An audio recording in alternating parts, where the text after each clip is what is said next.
Matin organise aujourd'hui la troisième matinale d'une série que nous avons entamée il y a 3 semaines en partenariat avec la Trésorerie générale du Royaume. La thématique d'aujourd'hui est une thématique qui fait débat. C'est l'amnistie ou les amnisties, si on peut parler fiscales, prévues par le projet de loi de finances 2020.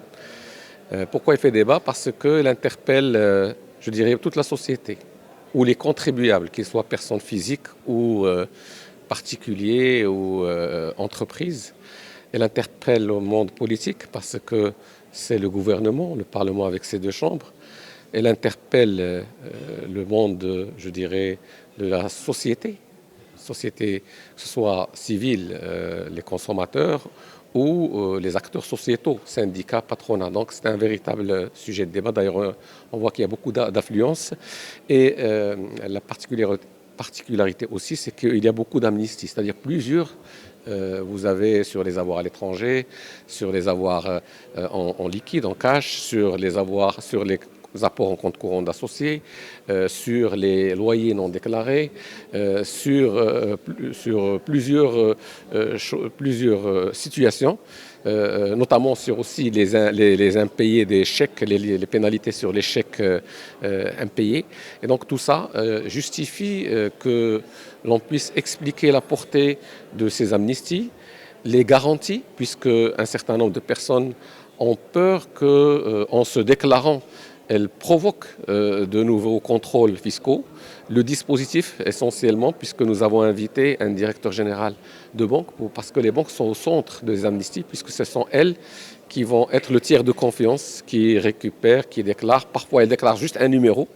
Et donc, c'est un débat que nous espérons riche, qui va expliquer c'est quoi, disons, le dispositif de cette amnistie. Au niveau des rédactions du groupe Le Matin, nous avons un parti pris. Nous pensons que c'est une bonne initiative et que c'est un dispositif qui va permettre de tourner la page, si on peut dire, puisque on démarre sur de nouvelles bases.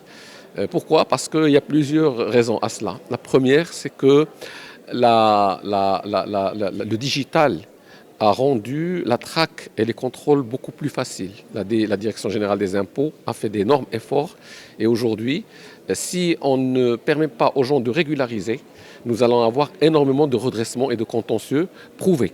On a vu la situation avec les professions libérales il y a quelque temps. La deuxième chose, c'est les engagements internationaux du Maroc. Le Maroc adhère aujourd'hui à l'OCDE. Il a signé un certain nombre de conventions contre le blanchiment d'argent sale, contre les évasions fiscales. Et il y a aussi un protocole entre banques, avec les banques des pays de l'OCDE, qui permet de récupérer les données des Marocains à l'étranger, qu'ils soient des avoirs, des comptes bancaires ou des propriétés. Et donc, il faut donner l'occasion à ces gens, à ces personnes-là, de se régulariser de leur situation. La troisième raison, à mon avis, c'est qu'un certain nombre de mesures sont prises pour régulariser des situations, mais elles ne peuvent pas être efficaces si elles ne sont pas suivies d'amnistie. L'exemple le plus frappant est celui des pénalités sur les chèques impayés. Aujourd'hui, on a presque 3 millions de personnes qui sont concernées c'est-à-dire des interdits de chéquier, dans 645 000 entreprises. Toutes ces personnes-là, et puis à partir dans quelques mois, en 2020, Banque El Maghreb donnera l'autorisation à toute personne qui va recevoir un chèque ou une traite de vérifier si la personne a des incidents ou non. Alors, 3 millions, ça veut dire à peu près 20% de la population adulte. Est-ce qu'on va laisser ces personnes-là en marge? Ou bien est-ce qu'on va leur donner la possibilité de régulariser? Alors la régularisation, ça veut dire quoi? Ça veut dire que ces personnes vont régulariser tous les impayés. C'est-à-dire qu'ils doivent d'abord régulariser l'impayé, ensuite ils paieront une amende forfaitaire. C'est le Trésor qui a renoncé à sa pénalité, pas les créanciers. Les créanciers devront d'abord être totalement payés. Et ensuite, il y a une pénalité de 10 000 à 50 000 en fonction de 50 000 dirhams en fonction des situations.